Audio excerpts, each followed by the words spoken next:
Today we are going to see how to put a sticker on a video in InShot. First let's start by clicking on the video button, then go on New, select the video you want to edit, then click this Allow. So this is how our video looks like.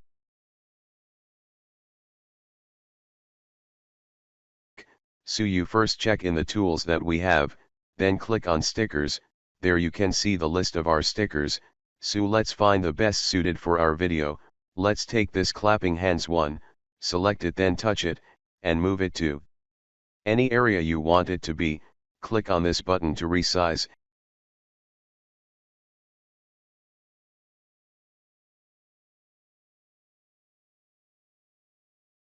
And let's add a fire one.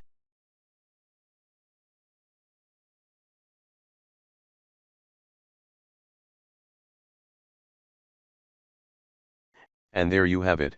As you can see, they go alongside the video.